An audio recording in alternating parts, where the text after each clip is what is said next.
Bien-aimés dans le Seigneur, me voici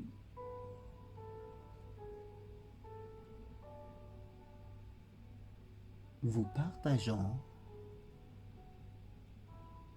la nourriture qui vient du ciel.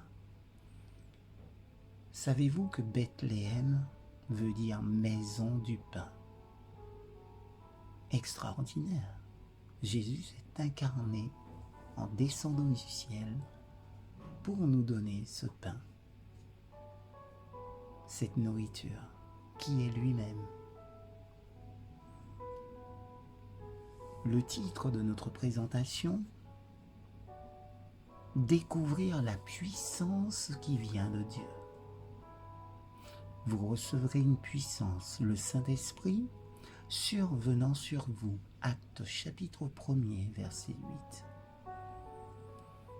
Que signifie avoir la puissance de Dieu? Qu'est-ce au juste que cette puissance qui vient du Saint-Esprit? Quelle manifestation devrions-nous en attendre?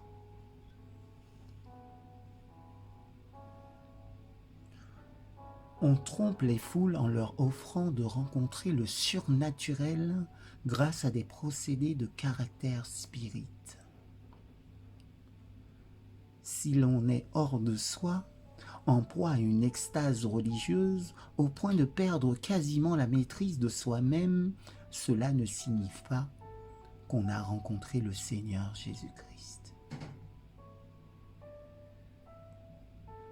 Ce n'est pas la volonté de Dieu qu'on force ou qu'on excite l'esprit comme si c'était une fin en soi, tout en ignorant les exigences des Écritures sur la totalité de la vie. Aucun crescendo d'émotions ne peut nous dispenser de nous appuyer sur une saine compréhension de la parole de Dieu. Le Saint-Esprit ne fait pas violence à l'intelligence. Il conduit dans toute la vérité. Abstenons-nous de toute expression de notre religion qui mettrait en péril l'équilibre et la sérénité de notre âme. Il ne s'agit pas bien sûr de supprimer les émotions. L'amour, la joie, la paix sont un indice certain de la présence du Saint-Esprit.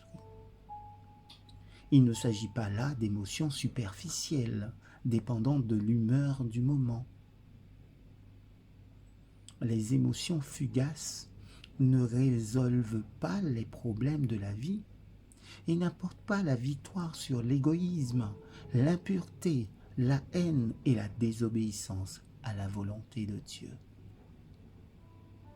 La puissance du Saint-Esprit nous qualifie pour le service, pour la bataille chrétienne. Elle apporte le pouvoir de faire face à toutes les exigences de la vie. Cette puissance libère toutes les ressources spirituelles et morales.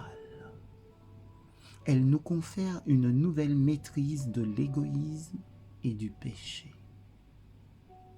L'homme peut faire un mauvais usage de la puissance, et c'est particulièrement regrettable dans le domaine religieux. L'esprit humain croit facilement qu'il peut se suffire à lui-même et fermer les yeux sur ses propres insuffisances.